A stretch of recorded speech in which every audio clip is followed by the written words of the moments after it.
Le PageRank, ça n'existe plus depuis 2016. Vous avez certainement déjà entendu cette phrase. Pourtant, en 2021 et bientôt en 2022, le PageRank est bien sûr toujours d'actualité et c'est l'un des critères les plus importants pour positionner votre site dans Google. Je vais vous expliquer dans cette vidéo ce que c'est que le PageRank et finalement comment l'utiliser pour mieux performer dans Google. Allez, c'est parti, on y va! Bonjour à toutes, bonjour à tous, je suis Christophe Vidal, consultant e-commerce et SEO. Et donc dans cette vidéo, nous allons parler de PageRank. Alors petit retour sur ce que c'est le PageRank. Donc on vient de le voir, c'est un algorithme qui a été créé en 1998 par Larry Page, l'un des deux cofondateurs de Google. À l'origine, c'est un algorithme qui avait pour objectif de venir classer les publications scientifiques pour trouver les plus populaires. Un algorithme de calcul de popularité. Et donc Larry Page a détourné cet algorithme pour l'utiliser dans son moteur de recherche Google. L'objectif, c'était de venir classer les pages qui avaient déjà été considérées comme pertinentes par rapport à votre expression clé et les classer par popularité afin de vous fournir les pages les plus populaires, donc les plus pertinentes et populaires. Alors comment est-ce qu'on calcule la popularité dans la vraie vie? Eh bien tout simplement, plus il y a de monde quelque part, plus cet endroit est populaire. Ou plus on va parler d'une personne, plus cette personne est populaire. Eh bien le PageRank, ce n'est qu'une retranscription numérique de cela. En quelque sorte, si votre site reçoit beaucoup de citations, si on parle beaucoup de votre site, et donc si votre site finalement va recevoir beaucoup de visiteurs, alors il est populaire. En quelque sorte, chaque fois qu'un site internet fait un lien vers votre site, vous prenez un vote, et votre site devient de plus en plus populaire. L'idée derrière le PageRank, c'est de créer quelque part un visiteur virtuel, le fameux surfeur aléatoire, qui va être déposé sur internet sur différents sites, et puis de suivre dans le temps où est-ce qu'il va aller se rendre naturellement en passant de site en site et de page en page en suivant les liens des sites internet. Et puis on va ensuite créer plusieurs centaines, plusieurs milliers, voire plusieurs milliards de ces petits internautes virtuels et on pourra suivre à un instant T où ils se trouvent sur le web et donc définir ainsi la popularité.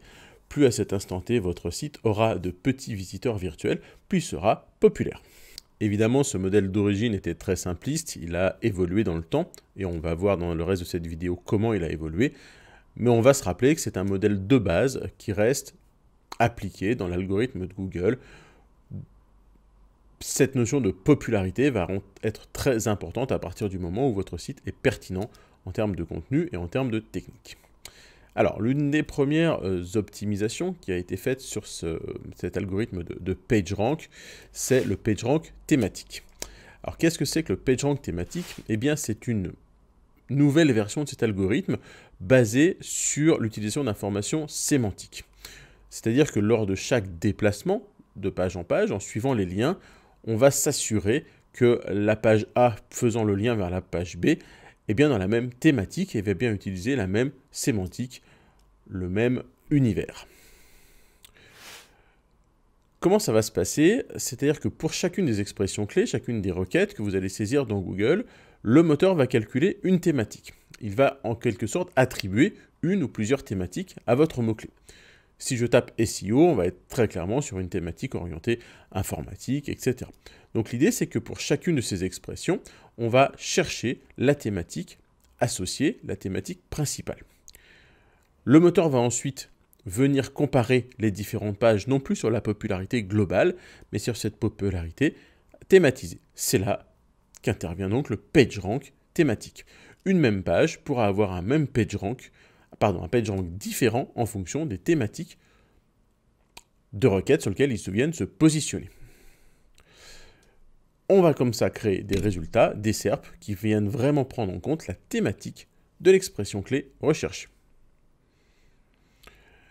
En suivant cette logique, vous pouvez donc travailler votre site internet pour faire des liens entre les pages, en suivant quelque part une règle assez simple du type qui va avec quoi et pourquoi. Et vous pouvez de la même manière venir créer des liens externes depuis des sites qui vont être dans des pages de même thématique et avec ce fameux glissement sémantique dont vous avez certainement déjà entendu parler. En complément de cette notion de PageRank thématique, le surfeur a aussi évalué dans le temps. Alors on va se rappeler à l'origine de ce surfeur aléatoire, le surfeur qui venait cliquer par hasard sur l'un des liens à l'intérieur d'une page pour passer d'une page à une autre et ainsi butiner, crawler l'ensemble du web. Ce surfeur, il a évolué dans le temps pour Google, puisque en fait, Google a compris qu'il n'était pas logique de donner à tous les liens la même force, entre guillemets, la même puissance. En fonction d'où un lien se trouve dans une page, il a plus ou moins de chances d'être cliqué. Et aussi potentiellement en fonction de de comment il se présente graphiquement dans la page, il peut avoir plus ou moins de chances d'être cliqué. Donc l'idée, ça a été de venir donner plus ou moins donc, de puissance, plus ou moins de transmission de popularité en fonction de l'endroit dans la page où se trouve le lien. Google considère que si un lien se trouve dans la partie centrale de la page, dans la partie de contenu principal, il aura plus d'importance, plus de chances d'être cliqué. Encore une fois, on parle de probabilité qu'un internaute suive un lien pour aller d'un site A vers un site B. Donc un lien positionné dans la partie centrale, la partie contenu, aura plus de chances d'être cliqué qu'un lien par exemple qui est en footer. On sait très bien que notre regard se positionne très peu sur le footer et donc a peu de chances d'aller cliquer dessus. C'est des liens qui sont quasiment invisibles. De la même manière, d'éventuels liens qui seraient en sidebar sur les côtés ont beaucoup moins de chances d'être cliqués. Et finalement, un lien de type menu sera potentiellement moins cliqué que le même lien présent au milieu d'un contenu qui vous intéresse et sur lequel vous êtes en train de lire. Donc ainsi, on va vraiment pouvoir définir une hiérarchie des liens et donc donner plus ou moins de puissance aux différents liens. C'est donc cette notion de surfeur raisonnable qui vient donc modifier le calcul du PageRank, puisqu'on ne va plus suivre les liens de manière aléatoire, mais on va pondérer leur puissance en fonction de leur positionnement dans la page.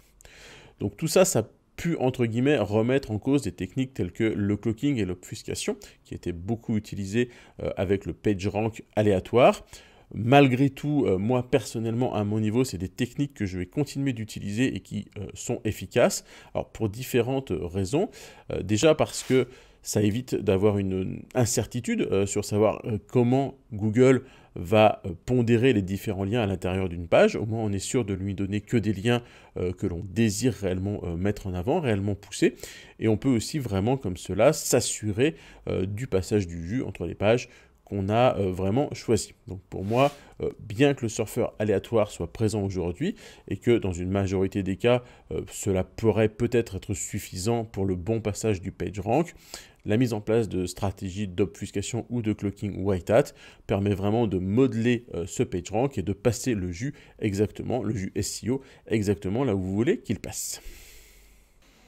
Il existe différents outils que vous pourrez retrouver sur le web, vous permettant de calculer le PageRank, voire même de visualiser le PageRank de manière graphique. Je pense par exemple à un outil comme cocon.se.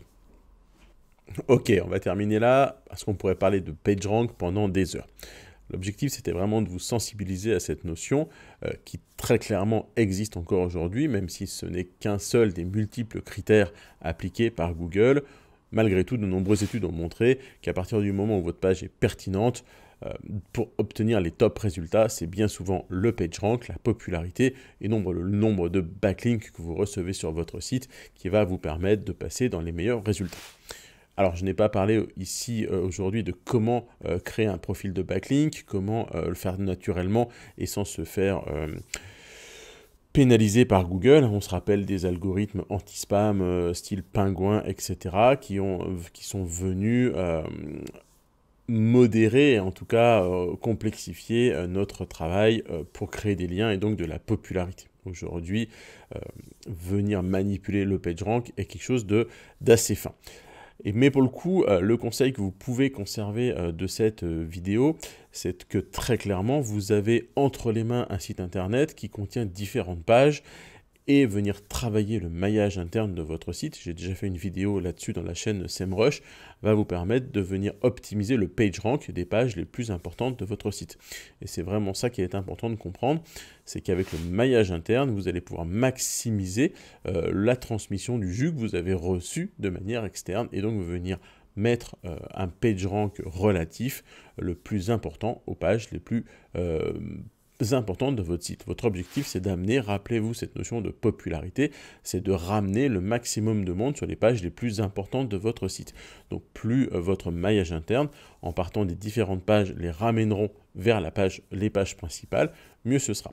N'oubliez pas cette notion de PageRank thématique. Les liens ne doivent pas se faire au hasard, mais vraiment en suivant une logique de glissement sémantique.